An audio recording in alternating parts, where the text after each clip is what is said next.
കരിമ്പുഴ ഗ്രാമപഞ്ചായത്തിലെ മഞ്ഞപ്പിത്ത രോഗം ജാഗ്രത പാലിച്ച് ഗ്രാമപഞ്ചായത്തും ആരോഗ്യവകുപ്പും. കരിമ്പുഴ ഗ്രാമപഞ്ചായത്തിൽ വാർഡ് 13-ൽ 5 വീടുകളിലായി 12ഓളം മഞ്ഞപ്പിത്ത കേസുകൾ റിപ്പോർട്ട് ചെയ്യപ്പെടുകയുണ്ടായി. കരിമ്പുഴ ഗ്രാമപഞ്ചായത്തിന്റെ നേതൃത്വത്തിൽ ആരോഗ്യപ്രവർത്തകർ, ആശാപ്രവർത്തകർ, ജനപ്രതിനിധികൾ എന്നിവർ ചേർന്ന് പ്രതിരോധ പ്രവർത്തനങ്ങൾ നടത്തിവരുന്നു. കുടിവെള്ള പരിശോധന, രക്തസാമ്പിളുകൾ പരിശോധന, ബ്ലീച്ചിംഗ് പൗഡർ ഉപയോഗിച്ച് ജലശുദ്ധീകരണം എന്നിവ നടത്തി. ഇതിൽ ജില്ലാ ബ്ലോക്ക് ആരോഗ്യപ്രവർത്തകർ പങ്കെടുക്കുകയുണ്ടായി. ഈ സാഹചര്യത്തിൽ ആളുകൾ ജാഗ്രത പാലിക്കണമെന്ന് ഗ്രാമപഞ്ചായത്ത് പ്രസിഡന്റ് ഷീബ പാട്ടത്തൊടി പറഞ്ഞു. കരിമ്പുഴ ഗ്രാമപഞ്ചായത്തില് പൊമ്പ്ര പ്രദേശത്ത് തച്ചങ്കോട് എന്നുള്ള ഭാഗത്ത് 12 മഞ്ഞപ്പിത്ത കേസുകൾ റിപ്പോർട്ട് ചെയ്തിരുന്നു. ഒരു മാസമായി അതിന്റെ പ്രവർത്തനങ്ങളുമായിട്ട് മുന്നോട്ട് പോയിക്കൊണ്ടിരിക്കുകയാണ്.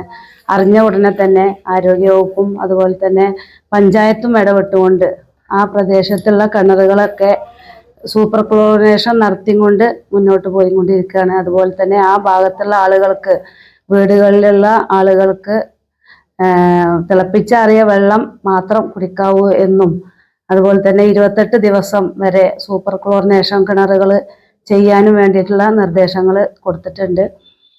പിന്നീട് കേസുകളൊന്നും റിപ്പോർട്ട് വന്നിട്ടില്ല. അടിയന്തരമായിട്ട് തന്നെ അതിൻ്റെ പ്രവർത്തനങ്ങളുമായിട്ട് കരിമ്പുഴ ഗ്രാമപഞ്ചായത്ത് മുന്നോട്ട് പോയിട്ടുണ്ട്.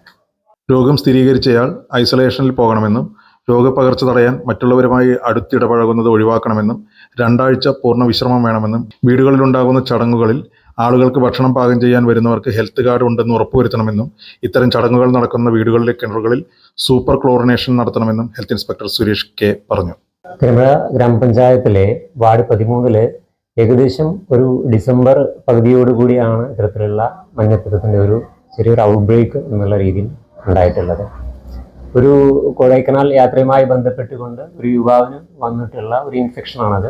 മഞ്ഞപ്പിത്തത്തിൻ്റെ ഇൻഫെക്ഷൻ ആ രീതിയിലാണ് അവിടെ കാണിച്ചിട്ടുള്ളത്. അതിൽ നിന്ന് തൊട്ടുള്ള വീടുകളിലായിട്ട് ഒരു 5 വീടുകളിൽ ഒരു 12ഓളം കേസുകൾ അതിനോടനുബന്ധിച്ച് വരികയുണ്ടായി.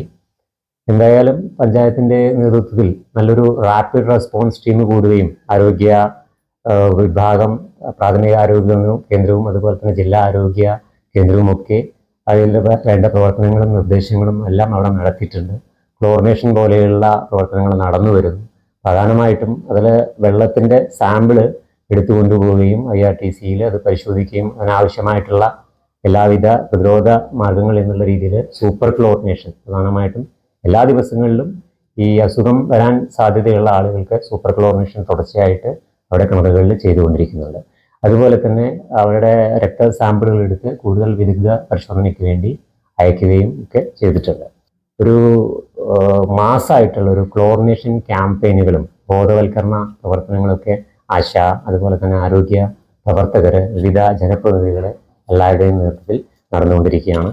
ഇവർക്ക് പ്രധാനമായിട്ടും പറയാനുള്ള ഒരു കാര്യം, തിളപ്പിച്ചാറിയ വെള്ളം മാത്രം കുടിക്കാൻ ഉപയോഗിക്കുക. അതുപോലെ തന്നെ സ്വന്തം കിണറിലെ വെള്ളം നിർബന്ധമായും ബ്ലീച്ചിങ് പൗഡർ ഉപയോഗിച്ച് അണുനശീകരണം നടത്തുക. അതുപോലെ തന്നെ മലമൂത്ര വിസർജന ശേഷം നിർബന്ധമായും കൈകൾ സോപ്പ് ഉപയോഗിച്ച് കഴുകുക. ഇത്തരത്തിലുള്ള കാര്യങ്ങൾ എല്ലാ ആളുകളും നല്ല രീതിയിൽ തന്നെ ശ്രദ്ധിക്കേണ്ടതാണ്. അതുപോലെ തന്നെ ഏതൊരു ഫംഗ്ഷനും വീട്ടിലുണ്ടെങ്കിൽ, കാരണം വെള്ളത്തിലൂടെയും ഭക്ഷണത്തിലൂടെയും പകരുന്ന അസുഖം എന്നുള്ള രീതിയിൽ ഏത് വീട്ടിലും ഒരു ഫംഗ്ഷൻ നടക്കുകയാണെങ്കിൽ അവിടെ ഭക്ഷണം പാകം ചെയ്യാൻ വരുന്ന ആളുകൾ ഹെൽത്ത് കാർഡ് ഉള്ള ആളുകളായിരിക്കണം.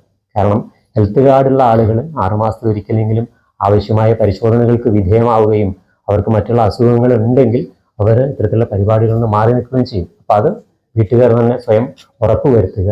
അതോടൊപ്പം തന്നെ ഏതൊരു ഫംഗ്ഷൻ നടക്കുകയാണെങ്കിലും ആ വീടുകളിൽ നിർബന്ധമായും ജലം സൂപ്പർ ക്ലോറിനേഷൻ നടത്താൻ ശ്രദ്ധിക്കുക എന്നുള്ളതും ആശാപ്രവർത്തകരുമായി ബന്ധപ്പെട്ടുകൊണ്ട്, ആരോഗ്യ പ്രവർത്തകരുമായി ബന്ധപ്പെട്ടുകൊണ്ട് നിങ്ങൾക്ക് ആവശ്യമായ ബ്ലീച്ചിങ് പൗഡർ പ്രാഥമിക ആരോഗ്യ കേന്ദ്രങ്ങളുമായും ജനകീയ ആരോഗ്യ കേന്ദ്രങ്ങളുമായി ബന്ധപ്പെട്ട് ആവശ്യമായ ബ്ലീച്ചിങ് പൗഡർ ഏത് സമയത്തും നിങ്ങൾക്ക് ലഭ്യമായിരിക്കും. അതാണ് പ്രധാനമായിട്ടും പറയാനുള്ളത്.